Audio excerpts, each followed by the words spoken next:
Hello friends, I wanted to pop on today and just be a voice of reassurance if you are currently in a place where 99.9999999% of what your body is asking for is of the sweet category. The chocolates, the cakes, the biscuits, the desserts, all of that lovely stuff. And the reason I wanted to come and talk to you about this is because this topic is something that comes up a lot. I get a lot of private messages and comments on videos, and it's also something that comes up in sessions with clients lots too.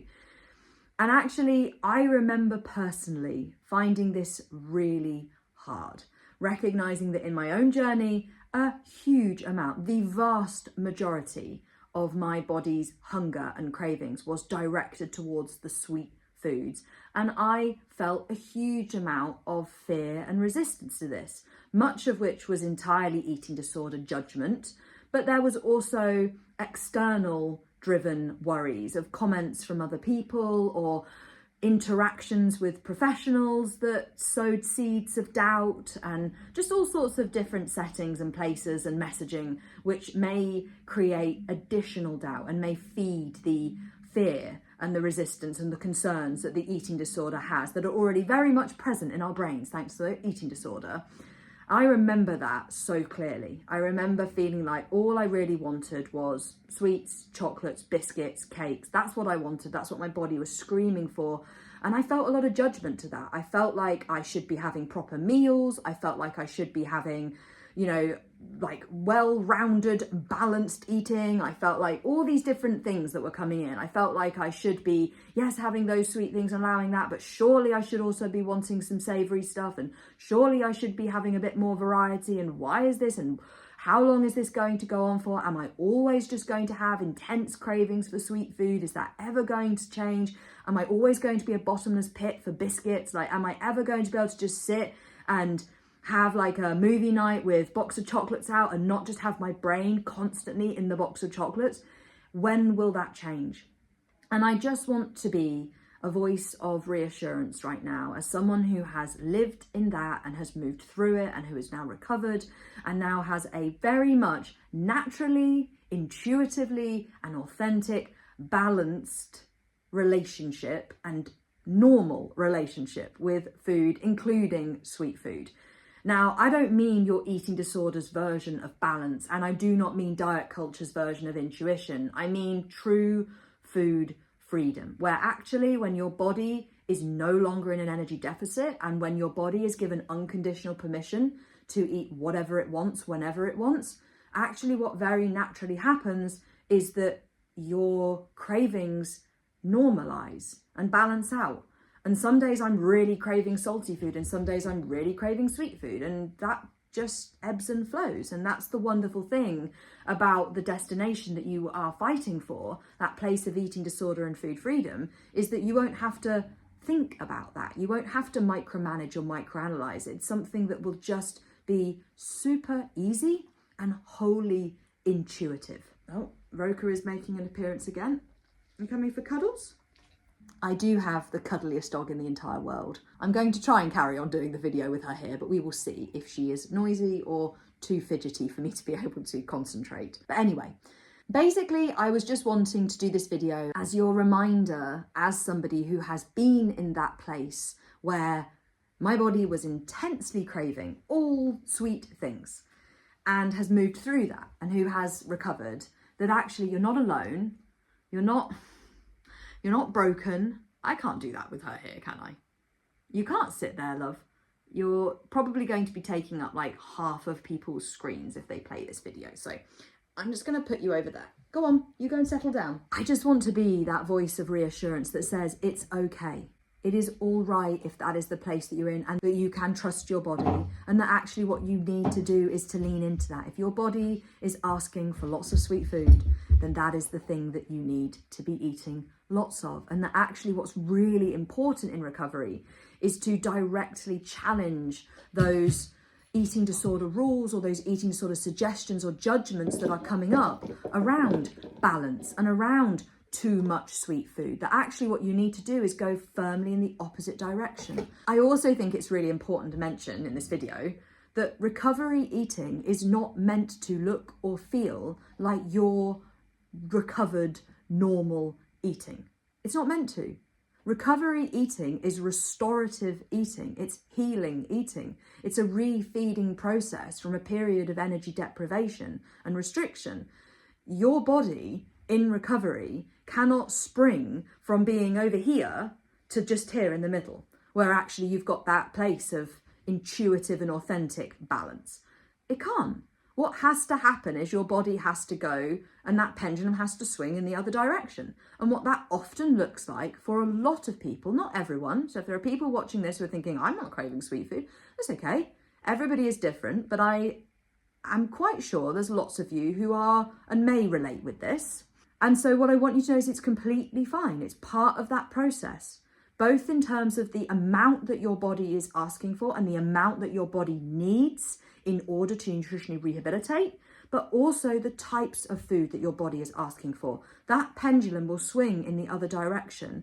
And the only way to get back to a place where you are authentically, peacefully, naturally in that place of normal for you is to allow your body to go through this place, to allow that extreme hunger or that recovery hunger, to allow that pendulum swinging that other direction, to have the chocolate cake for breakfast and to have all of the biscuits and to have the big pick and mix, followed by another pack of biscuits, followed by another pick and mix, to do it. Because the truth is that unrestricted eating is an absolutely crucial part of getting that pendulum to naturally move back to that normal place. And that all that I'm talking about here is not simply to do with restoration of weight. No, we're not talking about that. That is part of recovery. But what we're talking about is the full recovery journey of your body getting completely out of energy debt. And that is including the weight restoration process, but it is also all of the healing work that has to go on, that is going on inside and internally and is going on behind the scenes, metaphorically, that your body needs to do, regardless of where it is at in terms of how long you have been doing it for or how much weight you have already gained, etc., etc. It's absolutely critical that you allow that pendulum to swing in the other direction.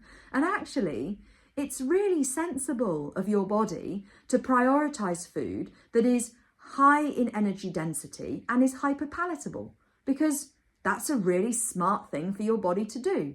And so often the foods do tend to be in that direction, those high energy dense, hyperpalatable things. And that includes lots and lots of sweet food, chocolates, cakes, biscuits, all of that stuff, desserts, all of it. That very much falls into that category. And it is therefore incredibly clever and smart of your body to prioritize those foods. We also have to remember that this whole concept of the pendulum swinging in the other direction, the fact that actually feasting is incredibly normal after a famine, it's relevant in a whole way in the context that you who has restricted and whose body is in an energy deprived state needs lots of food in order to be able to get back to that middle place. But it's also specific to individual foods or individual food types as well.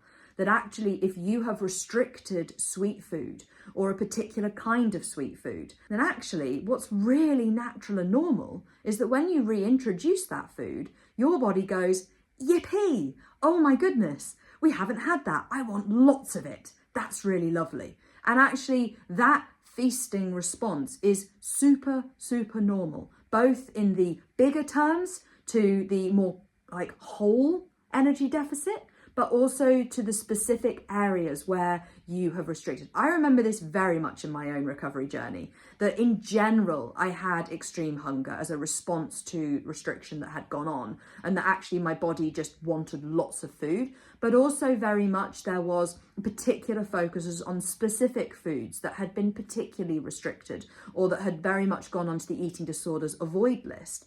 And also I noticed this all the way through my recovery journey, that maybe if there'd been a particular thing that I just hadn't gone near, I hadn't touched, or I hadn't challenged, that when I did challenge that thing, oh my goodness, I was like, I want lots of this. And I would go through phases in recovery where I had reintroduced or re-challenged something and then would just be like, I want that all the time. And I would go through these phases where I'd be like, oh my goodness, I cannot get enough of chocolate chip cookies. Like, I just want all of the chocolate chip cookies, or I cannot get enough of gatto, or I cannot get enough of cheesecake. And I would just, or I can't get enough of burger and chips. It wasn't just sweet food. This happened with all kinds of food, but very much this experience of when those things were reintroduced, there was often following that a desire for lots of those things. And that actually what had to happen, and what I did, was allow that, give permission for that. Did it always feel comfortable? No. Did it always feel easy? Definitely not. Was there lots of judgment? Yes, absolutely. But I did it. Was it always perfect? No. I never want anyone who sits and watches my videos to think that I was just this perfect recovery thing that just went and did it everything right. It wasn't like that. We're not here to swap the perfectionism of an eating disorder for the perfectionism of recovery. No. But did I consistently do my best to show up and to honour that hunger and to lean into those feasts and allow the endless pots of pick and mix that I wanted when I reintroduced that? Yeah, I did. And did that go on for longer at times than I thought was okay, or that I felt comfortable with? Yes, absolutely. And did I just have to keep doing it? Yes, I did. And you know what happened?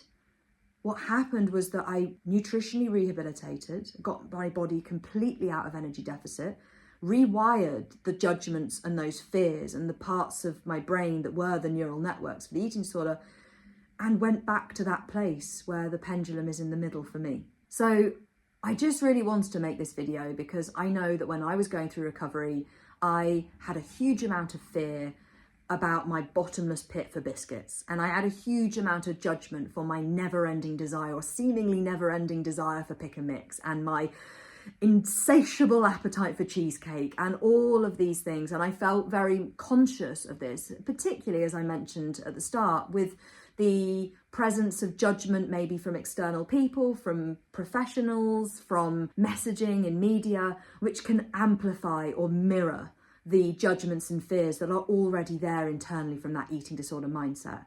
And I just want you to know that you're not alone, that it is perfectly normal and natural for you to be really hungry in recovery, that feasting in response to famine is totally normal, and that a focus primarily on sweet foods is also very normal, very natural. And it is something that really, truly, I believe, and I have seen time and time again with my own journey, with all sorts of friends I have in this community, and with all of the amazing people I get to work with as a coach, I've seen it happen time and time again, that when people fight this, it builds, and it builds like this snowball behind that feels like it's just going to suddenly one day, it's coming behind the hill and it's this huge snowball, and you're trying to fight it, and you're trying to have fruit instead, and you're trying to be like, no, I'm going to have these meals, I'm going to do this.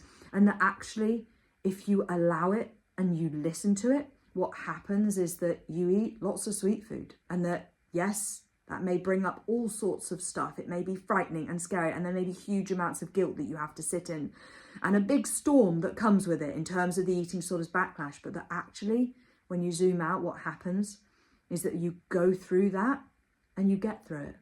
And with time and consistency and abundance, actually what happens is that people get to a place where they notice a normalization of their cravings. They notice that intuitive balance returning, where they fancy something, but actually they can just sit and have the chocolates beside them and be watching the movie, and notice that they get distracted by the movie, and they can have things half open in the cupboards and totally forget that they're there, and they can have bits and just pick at them, but then not feel like they have to or want to eat the entire thing, that actually they just can pick on them. And they can do this because they have done the work to get themselves out of energy deficit, and so they don't feel that feasting drive any longer, and because they have given themselves unconditional permission to eat all foods, and including those sweet foods or those things that their body was craving. And actually by doing that, by actioning that thing where permission is the solution, with restriction being the problem, and that permission has allowed them to get to a place where they are at peace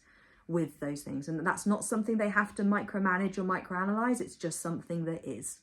I hope that this has been helpful. I hope that for anyone that this message resonates with, you can go away today with a little bit more understanding of why this may be happening, a little bit more compassion for yourself and for your body, for why it's asking, and a little bit more determination and drive to do what you need to do, which is to lean into those cravings, lean into that hunger, and to honour it.